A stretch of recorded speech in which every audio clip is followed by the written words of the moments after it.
अहान रायजादा, ऐसा वजनदार नाम मानो इंडिया की टॉप बिजनेसमैन फैमिलीज में से किसी एक का वारिस हो। मगर हम जिस अहान रायजादा की बात कर रहे हैं उस कतरे कतरे से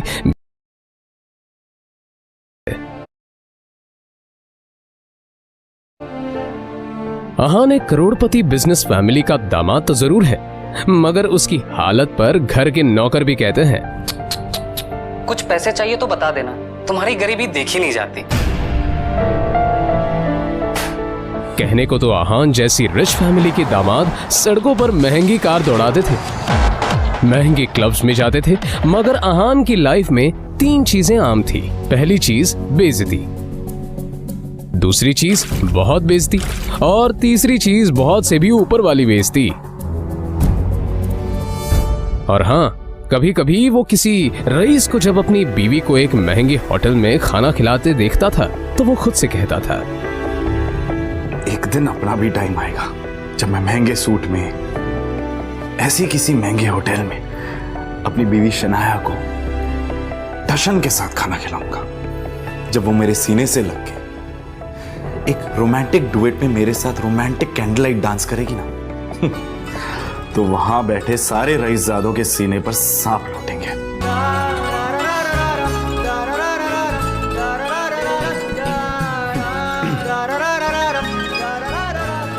जरूर शनाया ने बहुत विश। अहान चौंक कर उठ खड़ा हुआ। मोबाइल स्क्रीन पर देखा तो शगुन का फोन था।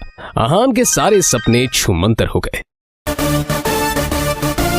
शगुन अहान की बीवी शनाया की कजिन थी, जो हमेशा ही अहान को नीचा दिखाने की कोशिश करती थी। मोबाइल की तरफ देखकर अहान ने बुरा सा मुंह बनाया और फिर कुछ सोचकर फोन उठा लिया। मेरे प्यारे जीजा जी, फोन नहीं उठाते आप? ये वो मैम। अच्छा वो सब छोड़िए, आप एक काम कीजिए, साहू ज्वेलर्स पे मेरा एक नेकलेस पड़ा है, मैंने ओनर को कॉल कर दिया है, वहाँ जाके नेकलेस कलेक्ट करके मेरे घर पे आइए। शगुन, मुझे बैंक जाना है और ये बैंक जाने का तेवर किसी और को दिखाइएगा जीजा जी। वैसे भी आपको हमारे फैमिली के टुकड़ों पर ही पलना है ना? तो जितना काम कहा जा रहा है उतना कीजिए। और हाँ, नेकलेस के साथ में ओनर आपको 30,000 रुपए भी देगा, वो लेकर मेरे घर पे आ जाइए और 30,000 रुपए में से 1 रुपया भी कम नहीं होना चाहिए, समझे ना? देखो शगुन, आज तक मैंने कभी चोरी नहीं की। और दूसरी बात यह कि अगर मुझ पर इतना डाउट है तो किसी नौकर को भिजवा के करवा लो। क्या है ना, बहस करने की इजाजत आपको है नहीं, तो जितना काम कहा जा रहा है उतना कीजिए। 1 घंटे के अंदर नेकलेस और पैसे लेकर मेरे घर आ जाइए। और फिर से कह रही हूँ, 30,000 रुपए में से 1 भी रुपया कम नहीं होना चाहिए। बाय। अरे है दीदी को बुलाओ यार, है दीदी।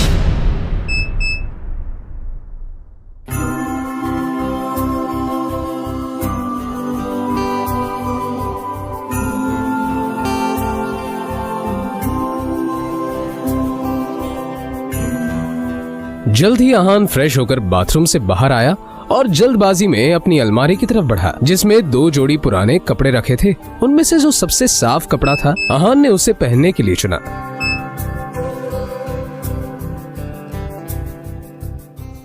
तैयार होकर वो बाहर निकला और जैसे ही सामने देखा तो उसकी सांस यामिनी गिल अपनी कुछ सहेलियों के साथ रमी पार्टी में व्यस्त थी। तभी यामिनी जी की एक सहेली ने अपने सैंडल की तरफ देखकर कहा, यामिनी, ये देखो ना, तुम्हारे यहाँ आते आते मेरा बेल्ट टूट गया चप्पल का, अब मैं घर कैसे जाऊंगी? अरे इसमें टेंशन लेने वाली कौन सी बात है, तुम पार्टी एंजॉय करो, मैं नौकर से कह दूंगी, वो ठीक करवा कर लाएगा। ना ना, मैं नौकरों पे भरोसा नहीं करती, मेरी चप्पल महंगी है, तू एक बार टूट गई चप्पल तो मैं दोबारा पहनती नहीं हूँ, लेकिन क्या करूँ, घर भी तो जाना है ना।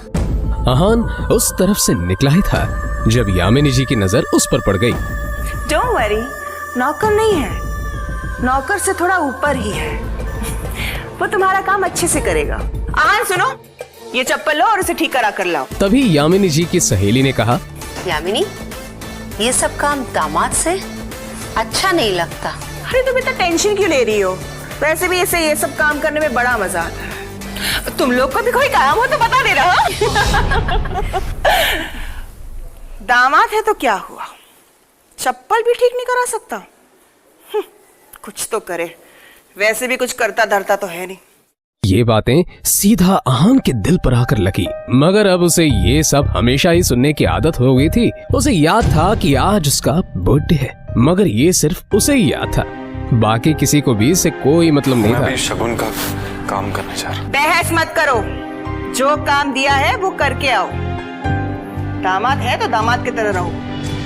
भिखारी कहेगा, पता नहीं शनाया की जिंदगी में ऐसा क्या लिखा था कि तुम जैसा निठल्ला पति मिला है उससे।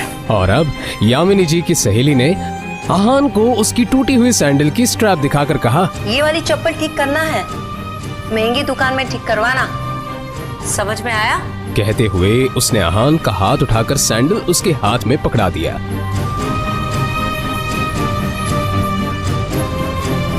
ना चाहते हुए भी आहान को यह काम करना ही पड़ रहा था।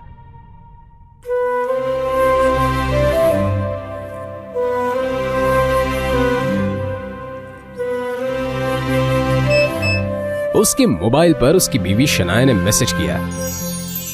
ये मैसेज पढ़ते ही आहान के होठों पर एक स्माइल आ गई और उसकी पूरे दिन की टेंशन जैसे गायब ही हो गई। आज पहली बार शनाया ने उसे ऑफिस बुलाया था। एक वही तो थी उसकी जिंदगी में जिसकी मुस्कुराहट देखकर वो खुद को जिंदा रखता था। शनाया का चेहरा देखे बिना आहान को चैन नहीं मिलता था और उसके बस में होता तो शनाया की हर एक खुशी के लिए खुद को लाखों बार कुर्बान कर देता। रास्ते में आहान को एक फूलों की दुकान मिली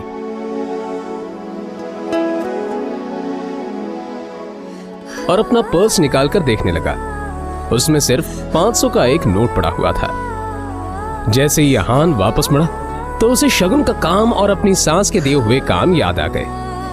उसने एक नजर घूर कर उस सैंडल की तरफ देखा और कहा, माफ करना आंटीज और सासू माँ, आप लोगों को सादर प्रणाम।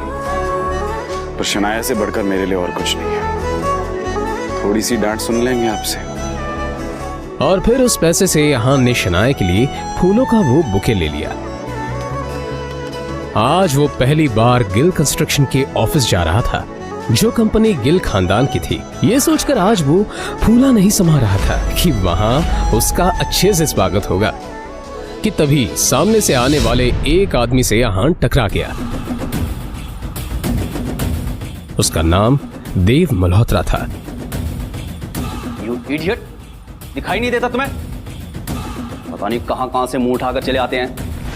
इस ऑफिस में तुम्हारी खड़े होने की भी औकात नहीं और ऐसे टहल रहे हैं जैसे तुम्हारी खाले जी का घर है। कौन हो तुम? शायद देव मल्होत्रा ने भी उसके बदरंग कपड़ों से उसे नौकर या ऑफिस बॉय ही समझ लिया था। मल्होत्रा ने एक नजर नीचे पड़े बुके की तरफ देखा और फिर उसे अपने पैरों तले कुचल के बाहर निकल गया। आहान ने अपना सर झुकाए बस उस बुके की तरफ देखा। उधर शनाया अंदर से ये नजारा देख रही थी। तभी आहान की नजर शनाया पर पड़ी तो एक पल के लिए वो अपनी बेइज्जती भूल गया और वो शनाया के केबिन में दाखिल हो गया। वो शनाया की तरफ बढ़ा। अब जाने भी तो शनाया, जो हुआ मेरे साथ वो हुआ, और तुम इतना टेंशन क्यों ले रही हो? जो बात गई वो बात गई। तभी शनाया चीखते हुए बोली, दूर हटिए आप मुझसे, दूर हटिए। आप चले क्यों नहीं जाते मेरी जिंदगी से? नर्क बना रखी है मेरी जिंदगी। आहान को एकदम से झटका सा लगा। वो खुले मुंह से शनाया की तरफ देखता रह गया। तभी शनाया आगे बोली, पता नहीं कौन से बाबू की सजा मिल रही है मुझे। नहीं, आप चाहते क्या? पापा ने हम दोनों की शादी जबरदस्ती करवाई थी, वरना आप तो कभी मेरे लायक थे ही नहीं। और आज भी आपको पति कहते हुए मुझे शर्म आती। अरे आज तो ड्राइवर नहीं था इसलिए आपको बुला लिया, पर मुझे क्या पता कि मेरा पति इस काम के भी लायक नहीं है।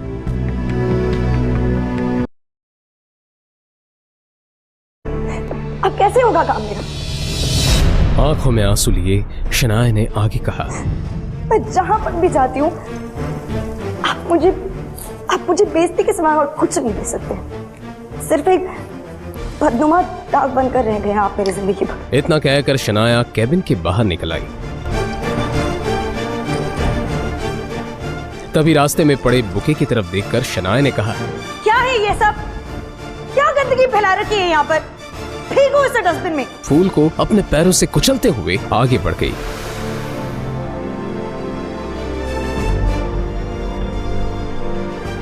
मल्होत्रा अपनी कार में बैठा पहले से शनाया का इंतजार कर रहा था।